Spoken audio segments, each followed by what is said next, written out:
আসসালামু আলাইকুম। BD travel with AB চ্যানেলের পক্ষ থেকে আপনাদের সবাইকে স্বাগতম। লক্ষণ সাহার জমিদার বাড়ি, ডাঙ্গা, নরসিংদী। নরসিংদী জেলায় ছড়িয়ে ছিটিয়ে থাকা বিভিন্ন ঐতিহাসিক নিদর্শনের মধ্যে এই জমিদার বাড়িটি অন্যতম। দৃষ্টিনন্দন এই জমিদার বাড়িটি দেখার জন্য প্রতিদিন দেশের বিভিন্ন জায়গা থেকে অসংখ্য পর্যটক আসেন।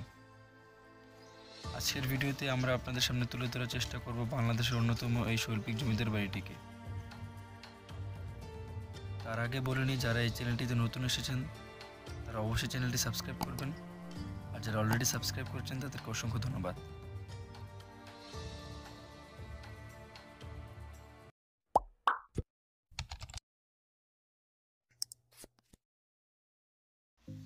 ঢাকার যে কোনো স্থান থেকে টঙ্গী স্টেশন রোড হয়ে প্রথমে আপনাকে নামতে হবে গোরাশাল বাস স্ট্যান্ড।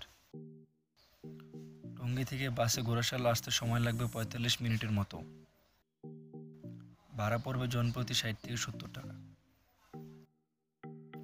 গোরাশাল ব্রিজের নিচ থেকে অটো বা সিএনজিতে নামতে হবে ডাঙ্গা বাজার।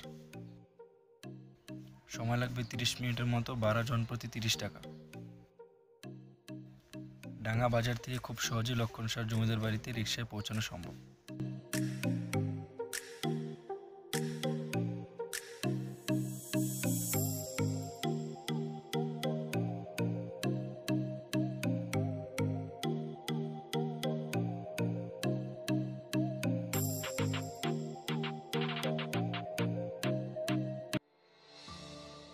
মনোমুগ্ধকর কারুকাজ সমৃদ্ধ লক্ষণ সাহার জমিদার বাড়িটি একটি পূর্ণাঙ্গ শৈল্পিক জমিদার বাড়ি।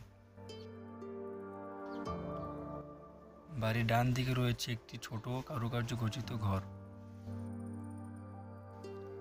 জমিদার বাড়িটির পিছনে রয়েছে গাছগাছালি যুক্ত বাগান। বাড়িটি সহ এই বাগানের চারদিকে উঁচু প্রাচীর দ্বারা বেষ্টিত। জমিদার বাড়িটির বাম দিকটায় রয়েছে সেই সময় তৈরি করা পুকুর এবং শান বাঁধানো একটি পুকুর ঘাট। পুকুরের চারপাশে পূজা করার জন্য 4টি মঠ ছিল। 2-3টা নষ্ট হয়ে মাটির সাথে মিশে গেছে, তবে একটি এখনও অবশিষ্ট আছে, যা পুকুর ঘাটের বাঁ পাশে দেখা মিলবে।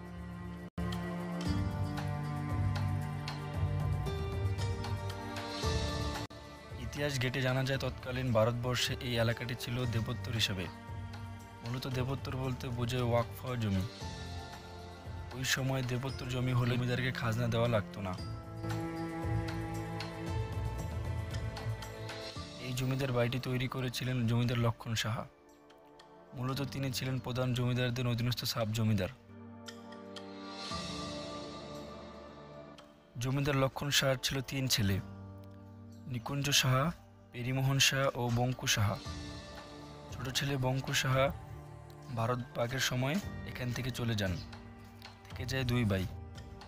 এরপর বাংলাদেশ স্বাধীন হওয়ার কিছুদিন পূর্বে বড় ছেলে নিকুঞ্জ সাহা ভারতে চলে যায়। তখন থেকে যায় শুধু পরিমোহন সাহা। এই পরিমোহন সাহার ছিল এক ছেলে, তার নাম ছিল বৌদ্ধ নারায়ণ সাহা। বৌদ্ধ নারায়ণ সাহার কাছ থেকে বাড়িটি ক্রয় করেন আহমদ আলী। মূলত আহমদ আলী সাহেব উকিল পেশার সাথে নিযুক্ত ছিলেন, তাই বর্তমানে এই জমিদার বাড়িটি উকিলের বাড়ি হিসেবে বেশ পরিচিত।